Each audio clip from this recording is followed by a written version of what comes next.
Les aventures de Max et Victoria. Les Amérindiens. Cette équipe situe son récit vers 1508 au village iroquois d'Hochelaga, aujourd'hui Montréal. Bien avant les voyages d'exploration de Jacques Cartier dans le golfe Saint-Laurent en 1534, des pêcheurs français et espagnols dès 1508 venaient jusqu'en Amérique du Nord et faisaient même commerce avec les populations qu'ils rencontraient. Les créateurs de l'équipe, les Amérindiens, ont imaginé un duo d'explorateurs européens qui précède Jacques Cartier de quelques années dans son exploration des eaux intérieures jusqu'à Hochelaga. Ils finissent même par s'installer au village en adoptant le mode de vie iroquois. Le doute. CGHO. Cette équipe situe son récit vers 1520 sur le territoire des Aztèques, aujourd'hui au Mexique.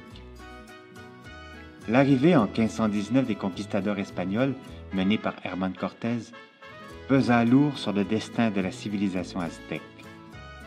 Moctezuma, qui régnait alors sur la ville de Tenochtitlan, accueillit d'abord pacifiquement la délégation espagnole, mais la méfiance s'installa peu à peu, puis la guerre.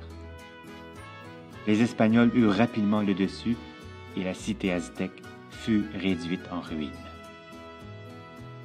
Les créateurs de CGHO ont imaginé un groupe de jeunes Aztèques qui, voyant arriver les Espagnols, tentent d'avertir le reste de leur communauté. Ils mèneront une bataille qu'ils gagneront.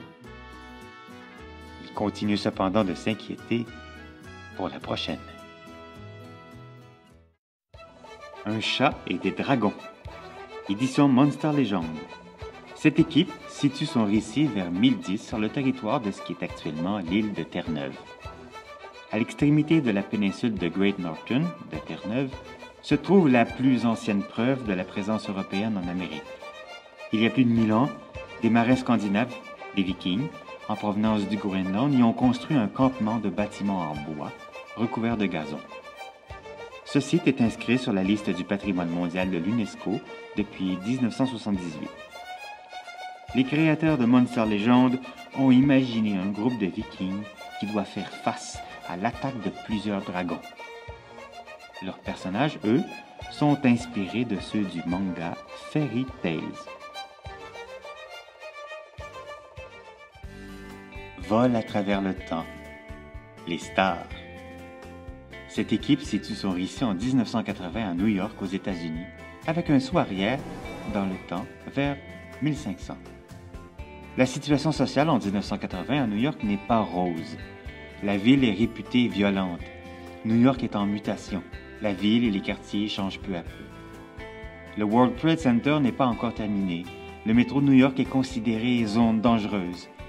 Un groupe de citoyens y fonde même les Anges Gardiens, une milice de citoyens qui assure la sécurité dans le système de transport public. La situation de la ville se redressera peu à peu au cours de la décennie. En 1500, le territoire actuellement occupé par la ville de New York était habité par le peuple des Lenape, également appelé Delaware. Les créateurs de l'équipe Les Stars ont imaginé un voleur de voiture qui a la surprise de traverser soudainement un portail qui lui fait remonter le temps. Accueilli chaleureusement par les Amérindiens qu'il rencontre, il repartira grâce à leur aide vers son époque, où il se fait finalement rattraper par la police.